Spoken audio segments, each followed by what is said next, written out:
नमस्कार, मैं हूं माही सिंह और आप देख रहे हैं नेक्स्ट 9 न्यूज। आज बात करने वाले हैं उत्तर प्रदेश को लेकर। जो यहाँ उत्तर प्रदेश में योगी आदित्यनाथ जिस तरीके से एक बार फिर से फंसते हुए नजर आए, लगातार कहीं ना कहीं चाहे कावड़ का मुद्दा हो, चाहे इलेक्शन का मुद्दा हो, जिस तरीके से लोकसभा चुनाव में हार हुई थी उसके बाद योगी आदित्यनाथ फंसते हुए नजर आए थे। लेकिन एक बार फिर से वही समीकरण उत्तर प्रदेश में दोहराए जा रहे हैं। उपचुनाव है, ऐसे में योगी आदित्यनाथ अपना पूरा दमखम दिखाने का प्रयास कर रहे हैं। माना यह जा रहा है कि इस बार का जो उपचुनाव है वो आने वाले 2027 के विधानसभा चुनाव के समीकरण को तय करने वाला है। अगर ऐसा हुआ तो जाहिर तौर पर कहीं ना कहीं योगी आदित्यनाथ की मुश्किलें बढ़ती हुई नजर आएंगी, क्योंकि जिस तरीके से बीच में सीएम पद को लेकर तनातनी देखने को मिल रही थी, वहीं केशव प्रसाद मौर्य, अनुप्रिया पटेल, जयंत चौधरी, ओपी राजभर, संजय निषाद जिस तरीके से तमाम ऐसी कवायदे निकालते हुए नजर आए जिसके लिए कहा जा सकता है कि योगी आदित्यनाथ की मुश्किलें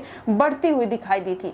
लेकिन वहां पर अगर पूरा समीकरण समझा जाए तो इस बार अयोध्या सीट पर भारतीय जनता पार्टी की हार हुई। अखिलेश यादव मंदिर ना जाने के बावजूद भी अयोध्या सीट से जीत जाते हैं। जिस तरीके से अयोध्या को लेकर कंट्रोवर्सी होती है कांग्रेस पार्टी को लेकर कि उनकी पार्टी के तमाम नेता मंदिर उद्घाटन में मौजूद नहीं होते हैं, तो ये तमाम तरीके की कंट्रोवर्सी आती है। लेकिन सबसे बड़ा झटका भारतीय जनता पार्टी को तब लगता है जब अयोध्या सीट से हार का सामना करना पड़ता है।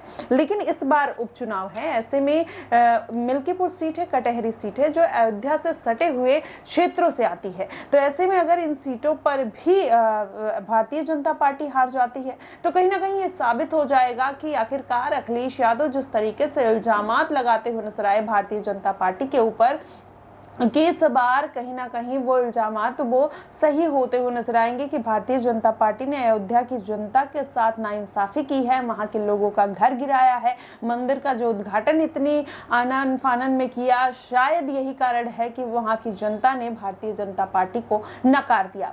हालांकि अखिलेश यादव ये तमाम तरीके के आरोप लगाते हुए नजर आते हैं, लेकिन योगी आदित्यनाथ कहीं ना कहीं इन सब मुद्दों को दरकिनार करके फिर से एक बार मिल्कीपुर और कटहरी सीट पर अपनी ताल ठोकने के लिए तैयार है। देखना दिलचस्प होगा कि आखिरकार इस बार के उपचुनाव में योगी आदित्यनाथ की समीकरण किस तरीके से बनते हुए नजर आए। वहीं अगर सहयोगी दलों की बात करें तो जिसमें अनुप्रिया पटेल जिस तरीके से योगी आदित्यनाथ की मुश्किलें बढ़ाती हुई नजर आई थी, जातीय जनगणना का मुद्दा उठाकर कहीं ना कहीं योगी आदित्यनाथ को फंसाने का प्रयास किया गया था, आरक्षण का मुद्दा उठाया गया और कितने पदों पर कितनी नियुक्तियां हुई, उनको कितना आरक्षण दिया गया, इन तमाम मुद्दों को लेकर कहीं ना कहीं योगी आदित्यनाथ घिरते हुए नजर आए।